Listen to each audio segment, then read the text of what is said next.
Hello friends, good evening. बच्चों, आप सभी लोगों को पता है कि हम पैसिव वॉइस का सीरीज चला रहे हैं, जिसमें हम लोग प्रेजेंट को पूरा पढ़ लिए हैं। आज हम पास्ट कंटिन्यूअस को आपको पढ़ाने वाले हैं। इसके पीछे जो है हम पास्ट इंडेफिनिट को पढ़ाए थे, और उसमें हम आपको बता दें कि आज जो है हम लोगों का वीडियो जो है ये वॉइस पार्ट 11 का पार्ट है, जिसमें हम लोग पास्ट कंटिन्यूअस टेंस को जो है पढ़ने वाले हैं। मेरे प्यारे बच्चों, आप सभी लोगों को पता है कि एक्टिव वॉइस और पैसिव वॉइस दोनों में काम करने वाला जो व्यक्ति होता है जो बिल्कुल अलग अलग होता है। एक्टिव वॉइस में जो है काम कौन करता है? सब्जेक्ट करता है। और पैसिव वॉइस में जो काम कौन करता है? ऑब्जेक्ट करता है। जैसा आप फॉर्मूला देख सकते हैं कि एक्टिव वॉइस में हम देखें कि इसका मालिक कौन है? सब्जेक्ट है। और पैसिव वॉइस में मालिक कौन होता है? ऑब्जेक्ट होता है। बच्चों, एक चीज और मैं बता दूं कि एक्टिव वॉइस की जो सहायक क्रिया होती है वो अलग होती है, और पैसिव वॉइस की सहायक क्रिया जो है अलग होती है। और प्रेजेंट कंटिन्यूअस का एक ट्रिक भी हम बताए थे जब प्रेजेंट कंटिन्यूअस को हम पढ़ा रहे थे। किसी भी कंटिन्यूअस को यदि आपको पैसिव वॉइस में चेंज करना है तो सबसे अच्छा तरीका होता है कि आप उसी के सहायक क्रिया में यदि आप बीइंग लगा देते हैं तो वह सहायक क्रिया जो है पैसिव वॉइस हो जाती है। आप देख सकते हैं कि इस पास्ट कंटिन्यूअस की जो एक्टिव वॉइस की सहायक क्रिया होती है वाज होती है और वर होता है। जब इसको हम पैसिव वॉइस में जब बदलते हैं तो यही सहायक क्रिया जो है वाज बीइंग और वर बीइंग हो जाता है। यानी कि इसका सबसे आसान ट्रिक हुआ कि आप किसी भी कंटिन्यूअस को जो है पैसिव वॉइस में रिचेंज करने को कहा जाए तो हम क्या करते हैं कि जिस सहायक क्रिया से हमारा क्वेश्चन पूछा गया है आप उसी के सहायक क्रिया में यदि बीइंग लगा देते हैं तो वह सहायक क्रिया जो है पैसिव वॉइस की हो जाती है। आप देख रहे हैं कि ये पास्ट कंटिन्यूअस है, तो पास्ट कंटिन्यूअस की एक्टिव वॉइस की सहायक क्रिया वाज और वर होती है। जब इसको पैसिव वॉइस में चेंज किया जाता है तो आप देख सकते हैं कि हम इसी के सहायक क्रिया में बीइंग लगा दिए, और उसी दूसरी जो सहायक क्रिया वर थी वर में जो है हम बीइंग लगा दिए। तो ये जो है हम लोगों का पैसिव वॉइस का जो है हेल्पिंग वर्ब हो गया। यानी कि कंटिन्यूअस में यही एक अच्छा ट्रिक होता है कि कंटिन्यूअस का जैसे ही कोई टेंस हमको मिले, अब जैसे ही का मतलब कि केवल दो ही टेंस बनता ही है। एक प्रेजेंट कंटिन्यूअस हम लोग बनाते हैं, एक पास्ट कंटिन्यूअस को बनाते हैं, फ्यूचर कंटिन्यूअस का बनता ही नहीं है। तो दोनों कंटिन्यूअस में से कोई भी क्वेश्चन हमको दिखेगा तो जिस सहायक क्रिया से प्रश्न किया गया है आप उसी में जो है बीइंग लगा देंगे तो वह हेल्पिंग वर्ब जो है पैसिव वॉइस की हो जाएगी। यानी कहने का मतलब ये हुआ कि जब पास्ट कंटिन्यूअस में जब अफर्मेटिव का सेंटेंस बनाएगा तो उसके बनने का फॉर्मेट क्या होता है, कैसे बन करके हम लोगों के सामने आएगा। हम फॉर्मेट में आप लोग को एक ट्रिक बताएंगे जिस ट्रिक के माध्यम से आप किसी भी सेंटेंस को जो है इजीली तरीके से जो है आप बना सकते हैं। अब मेरे बच्चों ये समझ लीजिए कि जब पास्ट कंटिन्यूअस का एक्टिव वॉइस का कोई भी सेंटेंस बनेगा तो वह हमेशा जो है इसी फॉर्मेट पे जो है बन करके हम लोगों के सामने जो है मौजूद होगा। एक सब्जेक्ट होगा, सब्जेक्ट के अनुसार वाज वर्ब में से कोई एक लगा होगा, उसके बाद वर्ब का फोर्थ फॉर्म होता है, फिर ऑब्जेक्ट होता है, फिर यहाँ पर अदर होता है। यानी पास्ट कंटिन्यूअस का जब कभी भी सेंटेंस हम लोगों से पूछा जाएगा तो निसंदेह हमेशा इसी फॉर्मेट पर जो है क्वेश्चन बन करके जो है आता है। अब मेरे बच्चों ये समझ लीजिए कि एक्टिव वॉइस से हमको पैसिव वॉइस में जाना है तो पहले आप सभी लोगों को पता है बच्चों कि हम जब जब किसी भी टॉपिक को ले रहे हैं तो हम सबसे पहले फार्मूला का सेटिंग देख रहे हैं। ग्रामर को बच्चों में बिल्कुल फार्मूला पर सेट कर दिया है। एकदम फार्मूला को देख करके आप बहुत कठिन से कठिन जो है क्वेश्चन को जो है सॉल्व कर सकते हो। तो आप देखिए कि इसमें से जो है ऑब्जेक्ट को जो हम इधर ला दिए। अब इस सेंटेंस का जब मालिक सब्जेक्ट था तो ये अपनी सहायक क्रिया को लिया हुआ था। अब इसका मालिक कौन हो गया? ऑब्जेक्ट हो गया, तो ये अपनी वाली सहायक क्रिया को लेगा, क्योंकि पैसिव वॉइस की सहायक क्रियाएं जो है बदल जाती है। तो आप देखिए इसी के सहायक क्रिया में हम बीइंग लगा दिए और यहाँ बीइंग लगा दिए, तो ये सेट जो है हम लोगों का पैसिव वॉइस हो गया। इसके बाद वर्ब का जो है यहाँ फोर्थ फॉर्म होगा, हमको यहाँ पर थर्ड कर देना है। यहाँ से अदर को उठाएंगे, यहाँ कर देंगे, और उसके बाद बाई लगाएंगे, और बाई के बाद जो है सब्जेक्ट हम लोगों का उधर चल जाएगा। इसके बाद देखिए कि एग्जाम्पल हम ले रहे हैं, जैसे मान लीजिए हम यहाँ पे क्वेश्चन ले लिए कि आई वॉज सिंगिंग और सॉन्ग है। हमको इस क्वेश्चन को जो है पैसिव वॉइस में आपको चेंज करना है। तो आप देख रहे हैं कि ये हम अपने फॉर्मेट से यदि मिला दें तो सब्जेक्ट में देखें यहाँ पर आई लिखा हुआ है, इन दोनों में से वाज आया। क्यों क्यों वाज आया? क्योंकि बच्चों पास्ट टेंस में आई को जो है एक वचन माना जाता है, यानी सिंगुलर नंबर माना जाता है, इसीलिए जो यहाँ पर वाज लगता है। उसके बाद जो है वर्ब का जो है हम फोर्थ फॉर्म कर ही दिए। ऑब्जेक्ट में जो है आपका असंग है। अब हमको सबसे पहले अपने फार्मूला के हिसाब से क्या लाना पड़ेगा बच्चों? ऑब्जेक्ट। इस सेंटेंस में आप देख रहे हैं कि ऑब्जेक्ट कौन है यहाँ, तो हम उसको ला करके यहाँ रिडक्ट देते हैं, तो ये बन जाता है क्या? असंग हो गया। अब मेरे बच्चों ये बताएं कि आप ये सब्जेक्ट ये जो है आया हुआ है, इसका पहले नंबर आप चेक कर लीजिए कि ये किस नंबर में आया हुआ है। यदि ये प्लूरल आएगा तो यहाँ से वर बीइंग को लेकर के जाएगा, यदि ये सिंगुलर नंबर रहेगा तो यहाँ से किसको लेगा? वाज बीइंग को। तो ये जो है हमारा सब्जेक्ट जो है सिंगुलर है, इसलिए जो है यहाँ पर हम ले लेंगे किसको? वाज।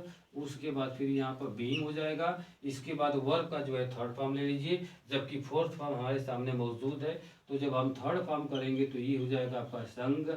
अदर में कुछ है ही नहीं। उसके बाद फिर हम बाई लगाएंगे, और बाई के बाद जो है हम लोगों का ये सब्जेक्ट। तो सब्जेक्ट में कौन है? आई। आई जब इधर आएगा तो यहाँ पर क्या हो जाएगा? मी हो जाएगा। क्यों मी क्यों होगा? क्योंकि आप सबको पता है कि जब यह सब्जेक्ट जब उधर जाता है तो अपना केस जो है बदल देता है, उधर जाकर के वो ऑब्जेक्टिव केस हो जाता है। और उधर वाला जब इधर आता है तो ये भी अपना केस क्या करता है? बदल देता है। क्योंकि ऑब्जेक्ट जब इधर आए तो सब्जेक्टिव केस हो जाता है, और सब्जेक्ट जब उधर जाता है तो ये क्या होता है? ऑब्जेक्टिव केस हो जाता है। तो इस तरह से जो है इस क्वेश्चन को जो है बनाया जाता है। आप बच्चों ये अफर्मेटिव का फॉर्मेट आप देखे हैं कि अफर्मेटिव का जब कभी भी सेंटेंस हम लोगों के सामने आएगा तो निश्चित रूप से जो है इसी फॉर्मेट पर बन करके आएगा। अब इसको जो है पैसिव वॉइस में जब हम चेंज करेंगे तो आपका फार्मूला जो यहाँ पर मौजूद है, इसी फार्मूला पर जो है आप उसको जो है बना करके जो है यहाँ पर दे सकते हैं। चाहे तो ये फार्मूला का जो है या आप नोट्स कर सकते हैं, ना तो इसका स्क्रीनशॉट करके जो है रख सकते हैं। बच्चों फार्मूला को निश्चित अपने माइंड में बैठा लीजिए, माइंड में आ गया तो कभी भी पढ़ना नहीं पड़ेगा, आराम से इस क्वेश्चन को जो है आप लोग सॉल्व करके देख सकते हैं। अब मेरे बच्चों अब हम चलते हैं सीधे निगेटिव की ओर। यदि इसका क्वेश्चन जो है हम लोगों का निगेटिव में जब आ जाता है तो निगेटिव वाले क्वेश्चन को हम कैसे बनाएंगे, आइए इस क्वेश्चन को समझे कि निगेटिव वाले क्वेश्चन को जो है कैसे बनाया जाता है। तो आप यहीं पर समझ लीजिए कि यदि यह सेंटेंस अफर्मेटिव में यह है, अच्छा इसको फ्रेश क्वेश्चन जो है निगेटिव का जो है फार्मूला यहाँ पर बना रहे हैं, फार्मूला से जो आप लोग इसको समझे।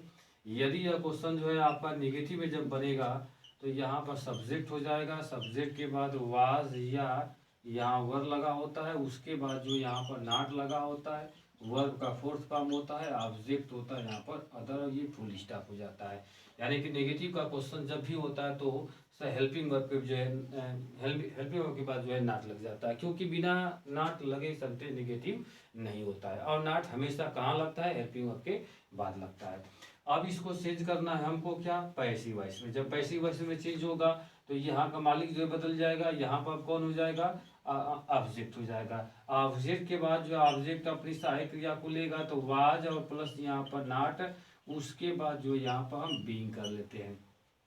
यदि हम वर को लगा रहे हैं तो वर के बाद जो है नॉट लगाएंगे और उसके बाद जो है यहाँ पर बीइंग करेंगे, यानी इन दोनों में से जो है किसी एक सेट को जो है हम रखते हैं। इसके बाद जो है फिर जो है हम वर का जो है थर्ड फॉर्म करते हैं, फिर अदर लगाते हैं, अदर के बाद बाई लगाते हैं, बाई के बाद सब्जेक्ट, सब्जेक्ट के बाद जो है फुल स्टॉप। इस तरीके से जो है इसको जो है बना करके हम लोग देते हैं। आप देख सकते हैं कि जब ये अफर्मेटिव में था तो सब्जेक्ट के बाद जो है वाज वर आया हुआ था, ये इसकी सहायक क्रिया थी। अब ये पैसिव वॉइस में जा रहा है तो यहाँ पर क्या हो गया? ऑब्जेक्ट होगा। जब ऑब्जेक्ट हो गया तो अपनी पैसिव वॉइस की सहायक क्रिया को ये ले रहा है। बच्चों इसमें ये देखना है कि नेगेटिव में जब पैसिव वॉइस जाता है तो नॉट कहाँ लगता है? इंपॉर्टेंट चीज यही है।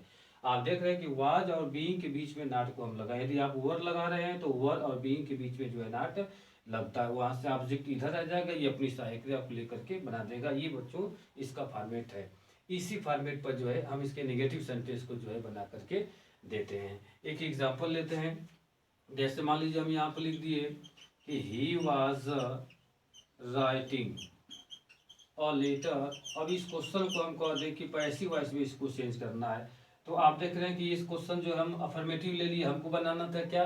नेगेटिव। तो हम यही यदि वाज के बाद यही पर हम नॉट लगा देते तो ये क्वेश्चन जो है आप लोगों का क्या हो गया? नेगेटिव हो गया। अब इसको नेगेटिव में जो है चेंज करना है तो हम सबसे पहले हम किसको ले लेंगे? ऑब्जेक्ट। ऑब्जेक्ट बच्चों कौन है? और लेटर। तो और लेटर को यहाँ पर हम ले लिए और लेटर का नंबर यदि हम देखें तो ये क्या है? सिंगुलर है। अब जब सिंगुलर है तो इन दोनों में से किसको लेगा? वाज नॉट बीइंग को लेगा। तो हम यहाँ से लगा लेंगे किसको, वाज, और उसके बाद यहाँ पर नॉट, और फिर यहाँ पर क्या हो जाएगा, बीइंग हो जाएगा। और बीइंग के बाद जो फिर क्या है, वर्ब का थर्ड फॉर्म लेना है। तो वर्ब इसमें बच्चों कौन है, राइटिंग है। तो राइटिंग का जब थर्ड फॉर्म करेंगे तो ये क्या हो जाएगा, रिटेन। रिटेन के बाद जो है आता है कौन, अदर आता है। तो बच्चों इसमें अदर नहीं आया है, इसलिए हम आगे जब बढ़ेंगे तो हमको मिलेगा कौन, बाई मिलता है। और बाई के बाद फिर आगे जाते हैं तो आता है कौन, सब्जेक्ट। यानी ये वाला जब सब्जेक्ट जब इधर आएगा तो अपना केस बदल करके यहाँ पर लिखेगा कौन, हिम, और उसके बाद फुल स्टॉप। तब आप देख सकते हैं बच्चों कि ये इसका फॉर्मेट हम दिए पैसिव वॉइस का, ये एग्जाम्पल दिए। एग्जाम्पल को हम जो है सॉल्व किए हैं किसमें, नेगेटिव में पैसिव वॉइस को जो है हम सॉल्व किए, क्योंकि एक्टिव वॉइस जो इसका नेगेटिव आया हुआ था, तो पैसिव वॉइस भी जो है यहाँ पर नेगेटिव जाकर के बना। ये अपनी सहायक क्रिया के बाद नॉट लगाया है, ये जो है अपनी सहायक क्रिया के बाद नॉट लगाया है। इसमें हमको ये देखना था कि नॉट कहाँ लगेगा, तो हम देख रहे हैं कि नॉट का यूज जो है वाज और बीइंग के बीच में जो है हुआ है। तो इस तरीके से जो है आप इस क्वेश्चन को जो है बच्चों सॉल्व कर सकते हैं। इसका फॉर्मेट देख लीजिए, नेगेटिव में पूछेगा तो हम लोगों का सेंटेंस हमेशा इसी फॉर्मेट पर देगा। यदि हमको पैसिव वॉइस में चेंज करना होगा तो हम हमेशा जो है इसी फॉर्मेट पर जो है इसको लगा करके यहाँ पर दे सकते हैं। यही इसका फॉर्मेट है, यही फार्मूला है बच्चों। तो इस फार्मूला से हम चाहें तो कितने भी क्रिटिकल क्वेश्चन आए, हम आराम से जो है इसको लगा करके जो है इसका आंसर दे सकते हैं, और हम लोगों का क्वेश्चन जो है कभी गलत होने वाला बच्चों नहीं है। तो इसलिए बच्चों फॉर्मेट को और फार्मूला को अपने दिमाग में बनाएं कि कैसे सेट हो रहा है। केवल बच्चों सेटिंग आप देख लेंगे तो फिर जीवन में कभी भी जो है आपको वॉइस पढ़ने की जरूरत नहीं पड़ेगी। तो बच्चों आज का लेक्चर जो है प्रेजेंट कंटिन्यूअस का केवल अफर्मेटिव और नेगेटिव के लिए रहेगा। कल हम मिलेंगे फिर इंट्रोगेटिव के साथ कि इसके इंट्रोगेटिव सेंटेंस को जो है हम लोग कैसे सॉल्व करते हैं। बच्चों हम हर टेस्ट में जो है इंट्रोगेटिव को अलग वीडियो लेकर के बनाएं, क्योंकि इंट्रोगेटिव का क्वेश्चन जो होता है निश्चित जो है कहीं ना कहीं जो है फंसा देता है। आप लोगों का क्वेश्चन गलत ना हो, आप बिल्कुल जो है एक सटीक तरीके का फॉर्मेट लें, एक सटीक फार्मूला आप उसको लेकर के अपने दिमाग में बैठाएं, ताकि आपका क्वेश्चन जो है कभी गलत ना हो। तो इसलिए जो है हम हर वीडियो में आप देखे होंगे हर टेस्ट में जो है नेगेटिव अफर्मेटिव अलग दिए हैं, इंट्रोगेटिव को जो है अलग दिए, क्योंकि इंट्रोगेटिव का क्वेश्चन जब आता है तो कहीं ना कहीं डिफिकल्ट हो जाता है, उसमें कुछ सेटिंग को जो है हमको अलग तरीके से समझना पड़ता है। हमारी वीडियो लंबी हो जाती है, इसीलिए जो है हम इसको 2 पार्ट में जो है आपको बताने का जो है हम यहाँ पर काम कर रहे हैं। अब ये क्लास जो है ओवर कर रहे हैं बच्चों। यदि हमारा ये क्लास आपको अच्छा लगा हो, यदि हमारी टीचिंग आपको बढ़िया लग रही हो, तो आप निश्चित जो है कमेंट में जो है लिख करके बताएंगे, और हमारे चैनल को आप लाइक करेंगे और सब्सक्राइब करेंगे, हाँ, और शेयर करना बिल्कुल नहीं भूलेंगे। तब तक के लिए नमस्कार, फिर मिलते हैं अगले वीडियो के साथ जो है इंट्रोगेटिव क्वेश्चन के साथ जो है मिलेंगे। बाय, टाटा।